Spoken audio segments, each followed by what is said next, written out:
Faleminderit për pranimin tu, si gjithmonë kemi konferencën shtyp para neshjes, por edhe është konferenca fundit e vitit, për këtë arsye jam unë edhe këtu. Duhet do uroj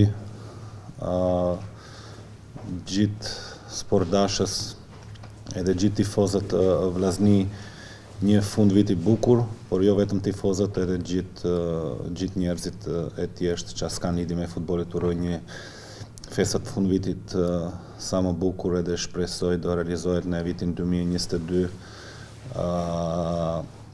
këto që doni për vetvetes. Afërsisht këto ishte ideja ime.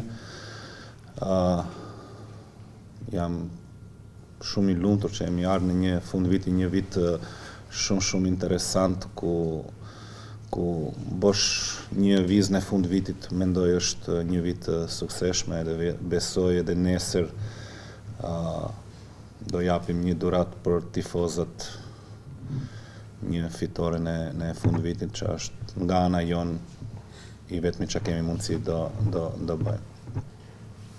Ja vati që është konferenca fundit dhe fundit vitit.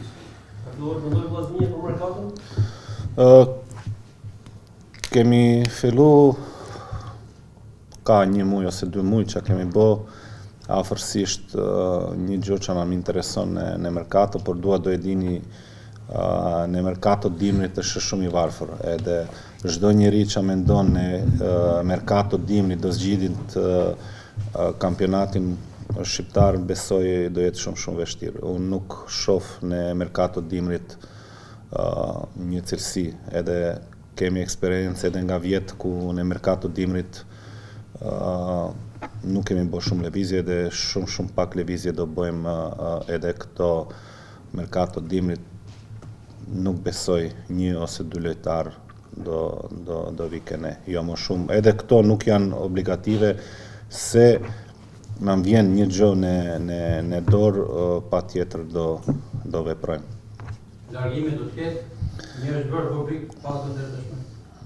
Largimi deri tani zyrtar është vetëm Gustavo, lojtari që kemi marrë në janar, ai nuk ishte kapur deri pas dëmtimit, nuk ishte kapur ajo formë dur, edhe kemi bërë një marrëveshje me lojtarit edhe kemi prish kontratën me ato.